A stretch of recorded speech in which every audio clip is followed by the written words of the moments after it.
नमस्कार दोस्तों, मैं भीम भास्कर कोकराझार आसाम से आप सबका स्वागत करता हूं आज के इस वीडियो में। और सबसे पहले आप सबको सावन महीने की ढेर सारी शुभकामनाएं देता हूं और आशा करता हूं कि सावन का महीना आप लोगों के लिए बहुत अच्छा जाए। पिछला मेरा इंडिया चाइना बॉर्डर को जो मैं बनाया था उसमें बहुत लोगों ने लाइक किया था, कमेंट किया था और कहा था कि मैं कोरोना वायरस के लेके भी एक वीडियो बनाऊँ। तो आज मैं कोरोना वायरस का वीडियो बना रहा हूँ और मैं चाहूँगा कि इस वीडियो का पूरा देखें क्योंकि ये बहुत ज़रूरी है इस वीडियो को समझना। इस वीडियो को मैं 4 पार्ट में बनाया हूँ, यानी पहले पे आप लोगों को अपडेट दूंगा, फिर फैक्ट बताऊंगा, फिर फेलियर्स बताऊंगा, फिर सोल्यूशन बताऊंगा। तो सबसे पहले हम अपडेट की बात करते हैं। ये वीडियो मैं बहुत जल्दी बना रहा हूँ ताकि आप लोगों को बहुत ज़्यादा से ज़्यादा इस वीडियो में जानकारी मिल सके और हम शॉर्ट में जाएंगे। तो सबसे पहले मैं अपडेट की बात करता हूँ। अभी तक हमारे इंडिया में कोरोना का जो केसेस है वो 7 लाख हो गया है। कल तक हम चौथे पोजीशन में थे, लेकिन आज हम थर्ड हो गए हैं। हम रसिया को हरा चुके हैं और अभी हम थर्ड पोजीशन में हैं। 7 लाख केसेस हो गया है। लोगों की जो जान गई है वो 19,700 है आज के 6 तारीख डेट के हिसाब से, और ये आंकड़ा बढ़ता रहता है हर एक घंटे में। इसके अलावा जो हमारा रिकवरी रेट है, यानी हमारा जो ठीक होने वाले पेशेंटों का जो परसेंटेज है वो 61% हो चुका है, यानी रिकवरी रेट ठीक है। लेकिन हमारा जो मोर्टेलिटी रेट है यानी मृत्यु दर वो 2.9% हो गया है। पहले ये 3.4 था, लेकिन अब ये 2.9% है, यानी अब ये कम रहा है। अपडेट के साथ मैं आपको ये बताना चाहता हूँ कि हम लॉकडाउन से पहले 20 टॉप 20 कंट्री में भी नहीं थे, लेकिन आज के डेट में हम थर्ड हो गए हैं। और अगर इसी स्पीड से जाते रहे तो हम बहुत जल्दी कोरोना में तो कम से कम विश्व गुरु हो ही जाएंगे। जो कि पहला रैंक अमेरिका का है और दूसरा ब्राज़ील का है। लेकिन 1 महीने बाद हम ब्राज़ील को भी हरा सकते हैं अगर इसी तरह से 25,000 24,000 केसेस पर डे आए तो ये रहा अपडेट। अब मैं बात करता हूँ, आपको ले जाता हूँ फैक्ट्स की बात। सबसे पहले हमको फैक्ट्स में ये समझना होगा कि हमारा टेस्टिंग क्या है। टेस्टिंग हमारा जो है कल तक का डेट के हिसाब से 5 तारीख के हिसाब से हमारा जो टेस्टिंग था वो 99,69,000 था, यानी हमारा अभी तक 1 करोड़ भी नहीं हुआ है। लेकिन आज के डेट में मतलब 6 तारीख को ये कल 1.5 लाख हुआ था सैंपल टेस्ट, तो आज अगर 1.5 लाख ही पकड़े तो आज 1 करोड़ टेस्ट हमारा हो चुका है। लेकिन ये 1 करोड़ जो टेस्ट हुआ है अभी तक ये भी कम है, क्योंकि हमारा देश का जो आबादी है वो 138 करोड़ है, यानी उसका 10% भी टेस्ट मिनिमम होना चाहिए। यानी अब तक 14 करोड़ लोगों का टेस्ट हो जाना चाहिए था, लेकिन दुर्भाग्य से अभी तक 1 करोड़ टेस्ट हुआ है और ये टेस्ट आगे भी बढ़ना चाहिए।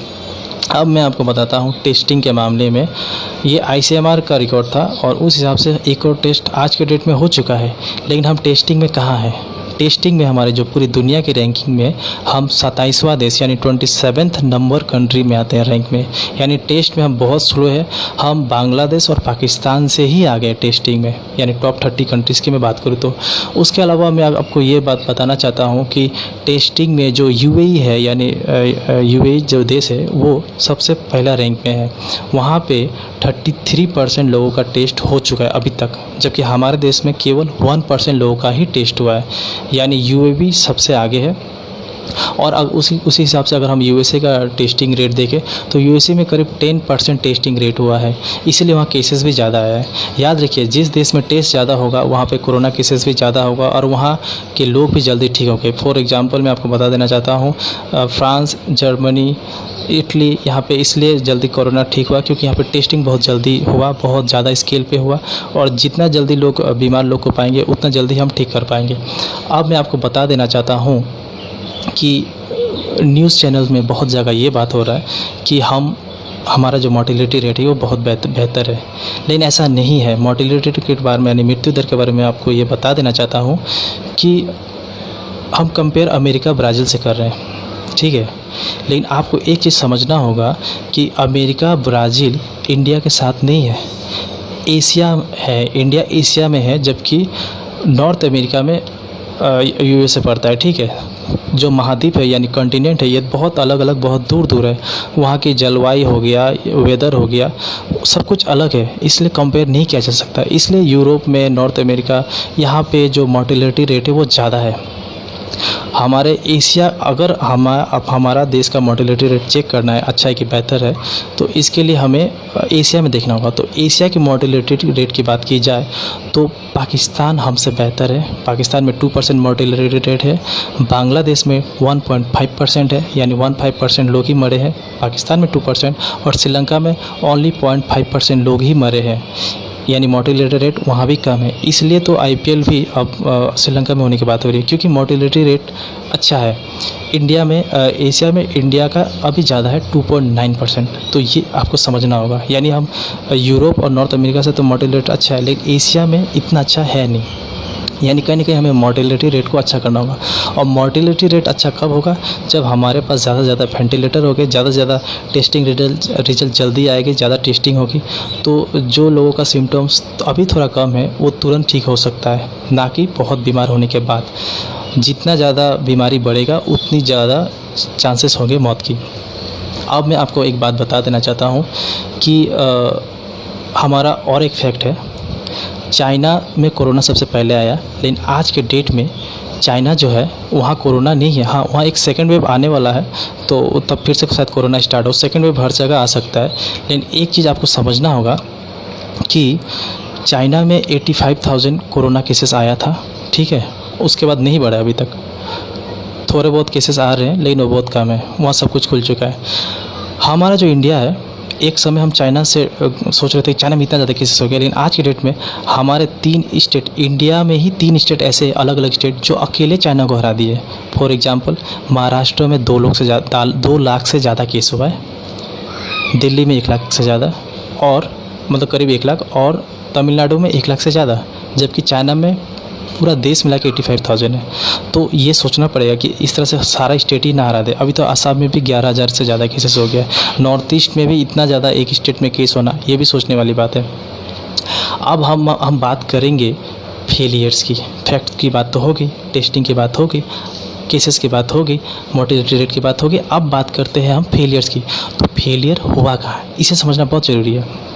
देखिए, जब यूएसए में हुआ, अमेरिका में हुआ, या किसी और देश में जब कोरोना होता है, तो वहाँ इंफ्रास्ट्रक्चर अच्छा है, हॉस्पिटल अच्छा है, सब कुछ वहाँ ठीक है, अमीर लोग हैं, सरकार का सिस्टम भी अच्छा है। तो वहाँ कोरोना में एक ही प्रॉब्लम हुआ, और वो क्या था कि इतने सारे लोगों को कहाँ रखना जाएगा, यानी ज़्यादा मौतें हुई, ज़्यादा बीमार हुए। पर इंडिया में थोड़ा अलग है। इंडिया में अलग क्या है कि यहाँ पे कोरोना भी है और गरीबी है। आप समझ सकते हैं कि इंडिया के 60% जो लोग हैं वो खेती बाड़ी करते हैं। और एक बात है कि जब ये जो हमारा जो कोरोना था, जो मोदी जी ने लॉकडाउन दिया 24 तारीख को, तो ये कोई नोटबंदी तो था नहीं कि इसको तुरंत आके बोल देना था। देखिए, अमेरिका में नोटबंदी तुरंत बोला जा सकता है, लेकिन इंडिया में ऐसा नहीं हो सकता। इंडिया में क्या करना होगा आपको कि ये कहना होगा कि हाँ भाई, अगले सप्ताह से लॉकडाउन होगा, तो 7 दिन जैसा टाइम देना पड़ेगा। ताकि इंडिया इतना बड़ा है कि बेंगलोर का लोग को अगर गुवाहाटी आना है, दिल्ली का लोग को बिहार जाना है, गुजरात का लोग को यूपी जाना है, तो 2-3 दिन टाइम लगेगा। देखिए, जब अगर लॉकडाउन ही होगा, क्योंकि इंडिया में सबसे ज़्यादा जॉब प्राइवेट सेक्टर में है, तो जब प्राइवेट सेक्टर ही लॉकडाउन में बंद हो जाएगा, तो फिर क्या होगा? उनका कुछ मतलब है रहना दिल्ली में या बेंगलोर में रह के कुछ फ़ायदा है? परिवार लेके रहते हैं, घर बढ़ा दीजिए, खाना पीना सब बंद हो जाएगा। तो इसलिए उन लोगों को जाना बहुत ज़रूरी था। तो लॉकडाउन लगाना ठीक था, लेकिन लॉकडाउन के पहले लोगों को घर तक पहुंचाना बहुत ज़रूरी था। अब हमारा जो लॉकडाउन था वो भी कैसा था? बिल्कुल ऐसा लगता है जैसे फिल्मों का नाम है, हाउसफुल 1, हाउसफुल 2, हाउसफुल 3, हाउसफुल 4 जैसा। लॉकडाउन 1, लॉकडाउन 2, लॉकडाउन 3, लॉकडाउन 4, ऐसा नहीं होना चाहिए था। लॉकडाउन एक बार ही होना चाहिए था, और तभी होना चाहिए था जब हर कोई हर जगह पहुंच गया। जैसे कि आप अगर अपने दोस्त के घर में और अचानक कह दिया जाए कि 21 दिन के लिए सब कुछ बंद, आप जहाँ वहीं रहें, तो आपको दिमाग में क्या हुआ कि अरे भाई, मैं दोस्त के घर में, तो पहले मैं अपने घर पहुँच जाऊँ। तो लोगों को घर तक पहुंचाना बहुत ज़रूरी था। तो ये एक था कि लॉकडाउन का वर्जन्स, और जिस तरह से लॉकडाउन, जैसे पहला लॉकडाउन बहुत अच्छा था, फर्स्ट लॉकडाउन, मतलब बाहर निकले पुलिस से मार खाइए, मास्क पहने हैं तो भी मार खाइए अगर आप बाहर निकले हैं तो, बिना इमरजेंसी के अगर निकले हैं तो वो लॉकडाउन अच्छा था। लेकिन उसके बाद क्या हुआ, लोगों का डर निकलते गया लॉकडाउन में, क्योंकि बहुत सारा रिलैक्सेशन देने लगे, और देना भी ज़रूरी था। इंडिया में लगातार 3 महीने तो बंद नहीं दे सकते, तो इसलिए माइग्रेशन और लोगों का आना जाना ये पहले हो जाना चाहिए था, यानी उतना टाइम देना चाहिए था। अब मैं बात करता हूँ कि फर्स्ट लॉकडाउन अच्छा रहा, लेकिन बाकी फ्लॉप हुआ, ये तो बात हो गया। अब बात करते हैं WHO का। WHO ने जो सबसे बड़ा मतलब हेल्थ का जो ऑर्गेनाइजेशन है, उसने 30 जनवरी को ही कह दिया था, मतलब अलर्ट दे दिया था, जिसे हम लोग कहते हैं ग्लोबल हेल्थ इमरजेंसी। ये अब तक WHO सिर्फ 6 बार ही दे चुका है, महामारी मतलब पेंडेमिक में देता है। तो कोरोना में ये ग्लोबल हेल्थ इमरजेंसी 30 जनवरी को ही दे दिया था, ठीक है। यानी लोगों को अब हर देश को सतर्क रहने की ज़रूरत थी। उसके बाद भी बहुत सारे देश अनसुना किए। 30 जनवरी को अलर्ट देने के बाद भी 31 जनवरी को इंडिया में पहला कोरोना केस आया, ठीक है। लेकिन हमारा उस समय क्या चल रहा था कि फरवरी में आने वाले थे डोनाल्ड ट्रंप।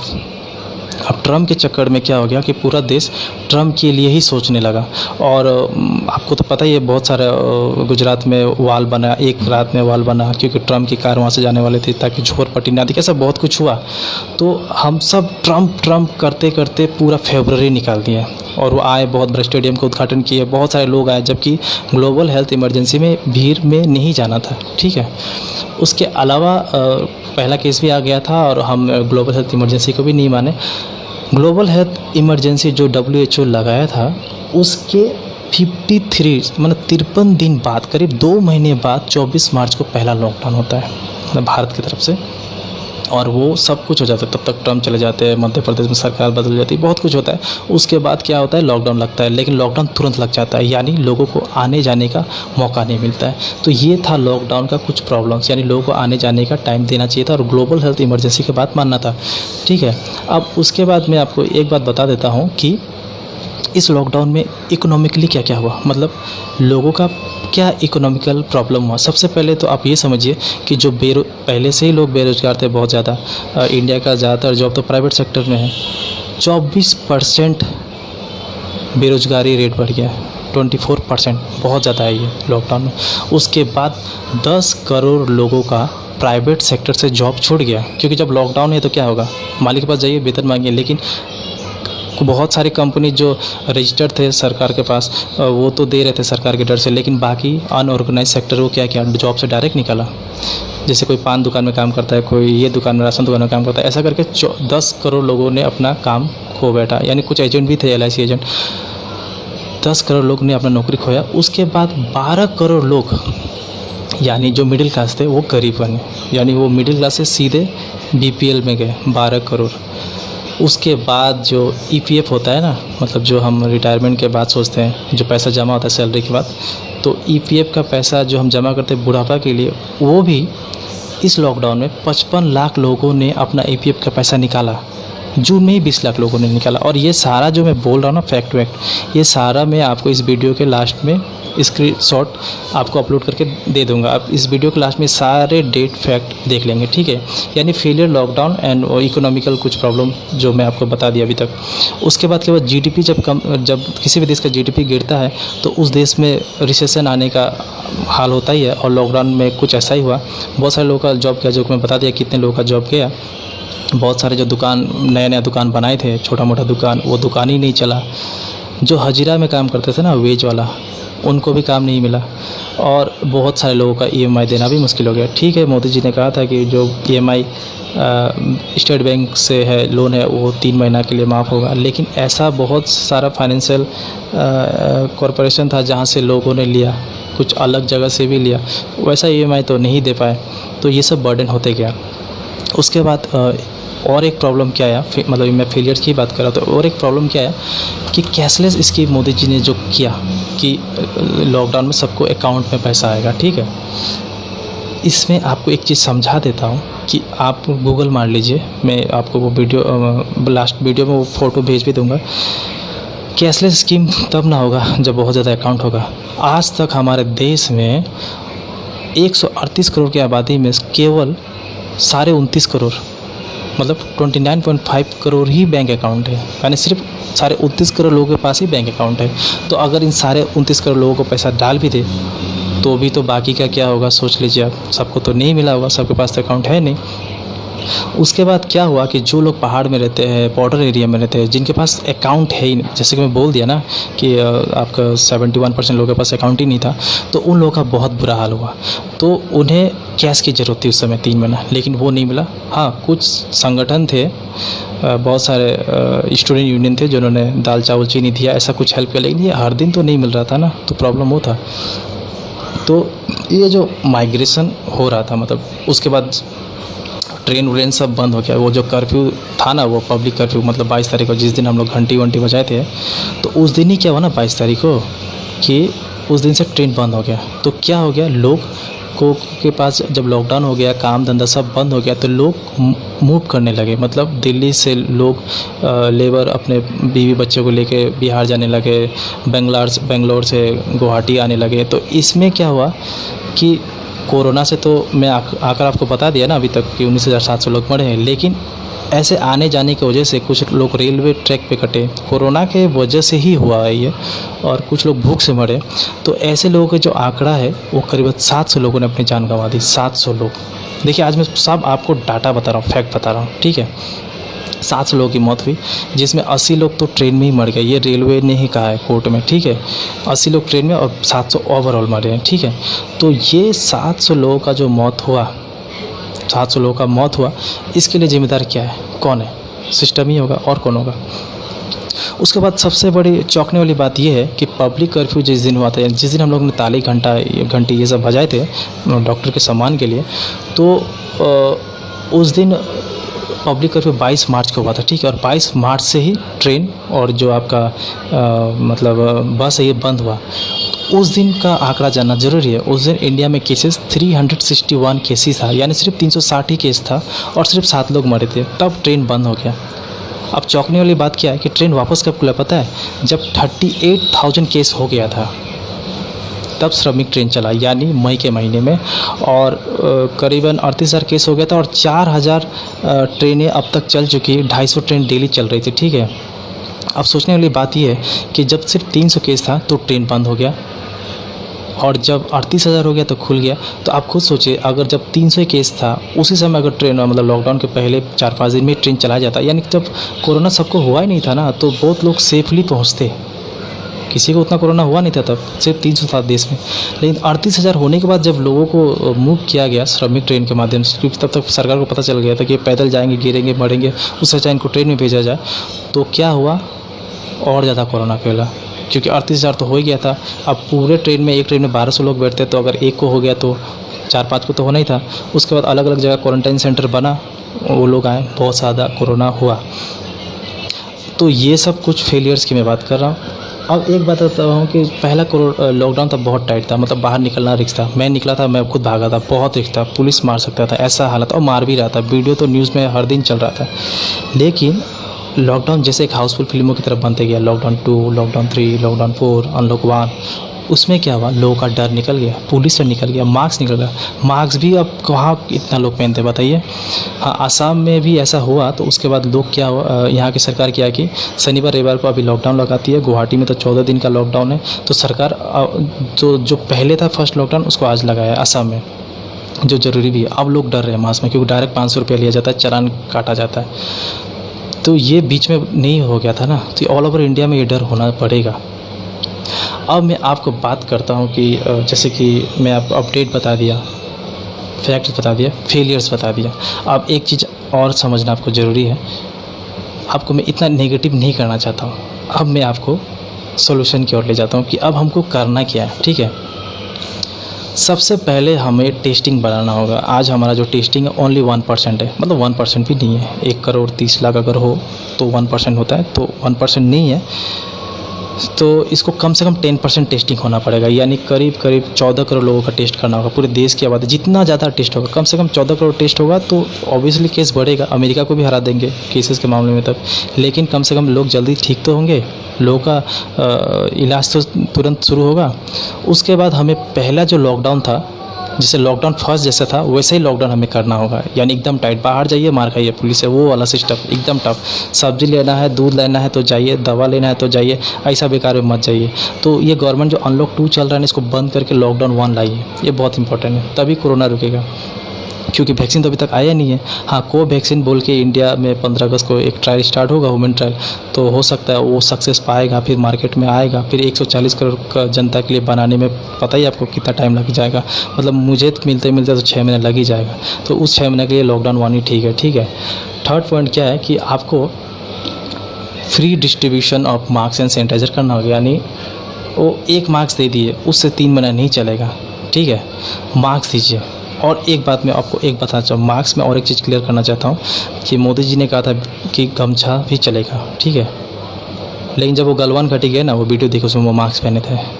कहने का मतलब ये है कि वीडियो कॉन्फ्रेंसिंग जैसे मोबाइल ये सब में करना है तो गमछा क्या, बिना गमछा भी चलता है, लेकिन आपको अगर बाहर जाना है तो मास्क ही पहनना है। तो इसलिए आप मास्क दीजिए, सबको मास्क दीजिए, सरकार का ये जिम्मेदारी है मास्क देना। और उसके अलावा आप सैनिटाइज़र दीजिए, सैनिटाइज़र तो बहुत ज़रूरी है। या फिर वही ऐड वाला साबुन से हाथ धो 20 सेकंड, वो भी चलेगा, लेकिन अवेयरनेस तो ज़रूरी है ना। और एक इम्पॉर्टेंट पॉइंट क्या है सोल्यूशन की ओर, जब मैं आपको बता ही रहा हूँ कि ये जो प्लेन फ़्लाइट है और ये जो ट्रेन है इसको बंद कर दीजिए, एकदम बंद कर दीजिए। मतलब लॉकडाउन 1 का मतलब क्या है, उसको फॉलो कीजिए तो ये सब अपने आप बंद होगा। और इलेक्शन जहाँ जहाँ हो रहा है उसको पीछे कीजिए। ऐसे भी इलेक्शन कैंपेन अगर होगा तो कोरोना केसेस कैंपेन में तो बढ़ेगा ही, और अगर इस कोरोना में भी आप इलेक्शन कराएंगे तो मिनिमम 10% तो वोटिंग परसेंटेज कमेगा ही ना। पहले 60% हो रहा था, तब 50% होगा, तो रिजल्ट में तो डिफरेंस आएगा ना। और ऊपर से तो फ्लड चल ही रहा है सब में, तो वो तो बताना ज़रूरी नहीं है, तो पॉसिबल तो है ही नहीं है इस साल इलेक्शन होना कहीं भी। उसके बाद आपको क्या करना है कि कैशलेस के साथ साथ कैश स्कीम भी कीजिए, यानी आप कैश भी दीजिए लोगों को, पर इसका एक सिस्टम बनाइए, ये नहीं कि एक को डबल मिल जाए, वो कैश दीजिए। क्योंकि मैंने बताया ना 71% लोगों के पास तो मतलब 29 करोड़ लोगों के पास ही तो बैंक अकाउंट है, बाकी के 100 करोड़ के पास तो अकाउंट है ही नहीं। तो कैश जितना हो सकता है कैश का व्यवस्था कीजिए, ठीक है। फ्री इम्यूनिटी दीजिए, मतलब जैसे च्यवनप्राश जो बोलते हैं ना, वैसे इम्यूनिटी सबको दीजिए। तो उस इम्यूनिटी के लिए क्या करना होगा, अभी रामदेव जी बहुत बोल रहे थे पतंजलि के कि कोरोनिल निकाले। वो तो पहले बोल रहे थे कि दवाई है, उससे सब वैक्सीन है, आप बोल रहे दवाई है, तो चलिए दवाई है, कमेगा तो कम से कम इसे सरकार और पतंजलि मिल के मुफ्त में हर घर में दे, क्योंकि लोग 500-600 में ऐसे भी नहीं खरीद पाएंगे। दाल चावल चीनी नहीं हो पा रहा है, तो ये तो छोड़ ही दीजिए, तो सरकार इसे मुफ्त में दिलाए। ऐसे भी 500 अकाउंट में डालती है, तो 600 एक घर में देने में क्या है कोरोनिल दवा, कम से कम इम्यूनिटी तो ठीक रहेगा। उसके बाद डोर टू डोर सर्वे कराइए, मतलब हर घर में मेडिकल टीम भेजिए और सर्वे कराइए, क्योंकि लोगों को अभी तक इन्फ्लुएंजा, बुखार और कोरोना का डिफरेंस पता ही नहीं है, क्योंकि इन तीनों का जो लक्षण है एक जैसा ही है, ठीक है। और लोगों में एक डर है, बाहर जाऊंगा तो पूरा वो गली मोहल्ला से बाइकआउट हो जाऊंगा, बाइकआउट टिकटॉक की तरह, और अब घर में रहूंगा तो फिर मेरे परिवार जो बाकी ड्यूटी करते हैं, हजिरा काम करते हैं, वो भी क्वारंटाइन हो जाएंगे। इसलिए ये डर निकालने के लिए घर घर जाके मेडिकल सर्वे कीजिए। उसके बाद आपको क्या करना है कि जो कंटेमिनेशन जोन है ना, जो एकदम रेड अलर्ट जोन हो जाता है, उसको बढ़ाइए, जितना हो सकता है रेड अलर्ट कंटेमिनेशन जोन को बढ़ाइए। बहुत इंपॉर्टेंट कंटेमिनेशन जोन, जैसे अभी गुवाहाटी में कर दिया ना, वैसे पूरा ऑल इंडिया में कंटेमिनेशन जोन खोजिए और बहुत बढ़ाइए। और सबसे पहले जरूरी है कि ये जो न्यूज़ चैनल में 2 महीने से चाइना चल रहा है, इसको बंद कराना होगा। यानी न्यूज़ चैनल को अभी ज़्यादा से ज़्यादा कोरोना के ऊपर डिस्कशन, डिबेट और अपडेट देना होगा। ये ऐसा नहीं है कि क्रिकेट मैच की तरह हर दिन सुबह बोल देता है 7 लाख 6 लाख 5 लाख, वैसा नहीं होगा। कोरोना को लेके दिन भर डिबेट और डिस्कशन हो, बहुत सारा फैक्ट, जैसे मैं जितना बात बताया आपको जीडीपी, इकोनॉमिक और लेबर्स और लोगों के बारे में, वैसा बात बहुत सारा हो, लोगों को अवेयर कराया जाए। उसके साथ में ये भी कहूँगा कि पॉलिटिक्स तो बंद हो जाना चाहिए। ये नहीं बीजेपी, कांग्रेस, आरजेडी, जेडीयू, आम आदमी पार्टी, ये नहीं होना चाहिए। कोरोना में सबको मिलकर काम करना है, सरकार का साथ सबको देना है। जो विपक्ष है उसका भी बात सरकार माने और सरकार की बात विपक्ष माने, सब मिल के बात करें, क्योंकि आखिरकार सब तो इंडियन ही है। तो कोरोना से निकाले, उसके बाद में इलेक्शन होगा। अब इलेक्शन करेंगे तो वोटर तो जाएगा ही नहीं, तो लॉस किसका है। इसलिए सब पार्टी मिल के कोरोना को पहले ठीक करो, क्योंकि पार्टी का ही फ़ायदा है, सरकार और विपक्ष का ही तो फ़ायदा है। इलेक्शन होगा फिर जीतेंगे, लेकिन अगर कोरोना चलता रहेगा तो कहाँ का इलेक्शन, और होगा भी तो कौन जाएगा, कितना लोग जाएगा, परसेंट तो डिक्रीज़ हो गए ना, वोटिंग परसेंट। उसके बाद मैं आपको ये बताना चाहता हूँ कि जो टेस्टिंग हो रहा है ना हम लोग का, वो टेस्टिंग को बहुत टेस्टिंग आज हो रहा है तो रिज़ल्ट आज ही मिल जाए, 1 घंटा में 2 घंटा में, ऐसा भी किट है इंडिया में, लेकिन हर जगह अलाउ नहीं कर रहा है सरकार। तो जितना हो सकता है ऐसा टेस्टिंग किट को परमिशन दिया जाए, ताकि अभी सिम्टम्स आए, अभी लक्षण है, अभी ठीक भी हो जाए, ये बहुत ज़रूरी है। अब वो 3 दिन 2 दिन में रिजल्ट आता है तो क्या होता है, 1-2 दिन में बीमारी बढ़ता है, असुविधा बढ़ता है, तकलीफ बढ़ता है, और आपको तो पता ही है इंडिया में क्या लगता है, बेड ही नहीं मिल रहा है बहुत जगह। आम आदमी पार्टी सरकार तो ऐप भी निकालती है, फिर भी बेड नहीं मिलता। उसके अलावा जो प्रायोरिटी है, हमें बाकी जो बीमारियां हैं उन्हें भी प्रायोरिटी देना पड़ेगा। जैसे कि ज़रूरी थोड़ा है कि कोरोना से लोग मर रहे हैं, कोरोना से पहले तो लोग किडनी से मर रहे थे, कैंसर से मर रहे थे, टीबी से मर रहे थे, और हाँ बाइक एक्सीडेंट और ट्रक एक्सीडेंट से भी मरते हैं, बहुत तरीके से लोग मरते हैं। तो अदर जो डिजीज़ है ना, किडनी का हो गया, जो सीरियस बीमारी है, कैंसर है, वो सब का बेड मिले, वो सब का इलाज हो, बहुत इंपॉर्टेंट है। जैसे कि बहुत सारे पेशेंट हमारे घर में भी ऐसे बहुत पेशेंट जिनको साउथ इंडिया जाना था, बेंगलोर जाना था, लेकिन नहीं जा पाते हैं। सब कुछ बंद है तो ठीक है, बंद है तो ठीक है, लेकिन उनका कुछ कंसल्टेंट हो सके वीडियो कॉलिंग के थ्रू उस व्यवस्था किया जाए। उसके अलावा जो सबसे ज़्यादा है कि हमारा जो वैक्सीन में इन्वेस्टमेंट करना होगा। वैक्सीन को लेके बहुत ज़्यादा इन्वेस्टमेंट हमें करना पड़ेगा, बहुत ज़्यादा पैसा हमें वैक्सीन में डालना पड़ेगा। और हाँ, ज़्यादा से ज़्यादा हॉस्पिटल बनाने पड़ेंगे। हर डिस्ट्रिक्ट में तो हॉस्पिटल है ही, लेकिन अब गाँव में भी हॉस्पिटल की दरकार है, क्योंकि आपको पता है कि जिस तरह से महामारी हो रही है तो डिस्ट्रिक्ट में हॉस्पिटल भी कम पड़े। तो कम से कम एक डिस्ट्रिक्ट में 300-200 बेडेड हॉस्पिटल होना चाहिए। देखिए 200 बेडेड का मतलब क्या है, 3 हॉस्पिटल में 600 ही पेशेंट, जबकि एक डिस्ट्रिक्ट में अभी बहुत ज़्यादा केसेस आ रहे हैं। तो जितना ज़्यादा हॉस्पिटल होगा उतना ज़्यादा पेशेंट होंगे, लेकिन ज़्यादा हॉस्पिटल बनाने से आपको ज़्यादा ज़रूरत क्या पड़ेगा, स्टाफ की ज़रूरत पड़ेगी, नर्स की ज़रूरत पड़ेगी, और सबसे ज़्यादा डॉक्टर की ज़रूरत पड़ेगी। तो डॉक्टर के लिए सबसे ज़्यादा मेडिकल कॉलेज बनाने पड़ेंगे। आज हमारा मेडिकल कॉलेज हर देश के हर डिस्ट्रिक्ट में है ही नहीं। हर 2-3 डिस्ट्रिक्ट छोड़ने के बाद एक डिस्ट्रिक्ट में एक मेडिकल कॉलेज मिलता है, और उस मेडिकल कॉलेज से 150-200 स्टूडेंट ही 5 साल में निकलते हैं। तो बहुत कम हो रहा है। यानी हर डिस्ट्रिक्ट में एक मेडिकल कॉलेज और एक डिस्ट्रिक्ट में 3-4 200 बेडेड हॉस्पिटल बनाने पड़ेंगे, तभी हम जाके महामारी से बच पाएंगे। और वैक्सीन तो अभी निकलने वाला ही है, तो वैक्सीन का ट्रायल देखते हैं क्या होता है। देखिए एक चीज़ याद रखिए कि हम डेवलपिंग कंट्री हैं, डेवलप नहीं, तो हमारी जो हमारी पॉलिसी है वो थोड़ा अलग बनना पड़ेगा। हम बाहर जाएंगे तो कोरोना होगा ही, जब तक वैक्सीन नहीं आता है संभल के रहिए। और हाँ, एक दो मैसेज देना चाहता हूँ लास्ट में। पहला मैसेज तो ये है कि जो दहेज प्रथा है इसको बंद कीजिए। अभी भी मैं सुन रहा हूँ बहुत जगह शादी हो रहा है, दहेज लोग ले रहे हैं। हाँ, दहेज को हम कैसे बंद करेंगे, मतलब बहुत जगह लोगों को बोलता हूँ लेकिन लेते ही है, देते ही है। तो एक चीज़ कर सकते हैं, कानून भी बना है लेकिन कौन मानता है। तो दहेज के लिए बस एक काम करना है आपको, जहाँ भी सुनते हैं कि दहेज वाला शादी हो रहा है तो चुपके से मोबाइल में पुलिस को बोल दीजिए। अगर आपको ये पॉसिबल डर लग रहा है कि पुलिस का झमेला है तो ऐसा शादी में मत ही जाइए। शादी को बॉयकॉट कीजिए, टिकटॉक की तरह दहेज लेना खुद बंद हो जाएगा। बस यही आपको बोलना था। और हाँ, अपने देश के साथ रहिए, सरकार के साथ रहिए। कोरोना का जो मैंने ये सब बताया, ये सब रिसर्च किया हुआ था, तो ये सारा जो फ़ोटो है मैं मतलब रिसर्च पेपर है, मैं आपको अपने वीडियो के ख़त्म होने के बाद मैं आपको डाल ही रहा हूँ। तो आशा करूँगा आप सबको अच्छा लगा है, और मेरा जो मैसेज है दहेज के लिए उसको बंद कीजिए। और कोरोना में बस कोरोना तो कोरोना है, निकल ही जाएगा, लेकिन हाँ, नौकरी धंधा ये सब का ध्यान रखिए, स्वस्थ रहिए, फिट रहिए। जितना हेल्दी रहेंगे, जितना 6 मिनट रहेगा उतना कम होगा। और हाँ, इसी के साथ मैं अपना विदाई लेना चाहता हूँ और चाहूँगा कि इसी तरह आप लोगों का प्यार मुझे हमेशा मिले। धन्यवाद। जय हिंद।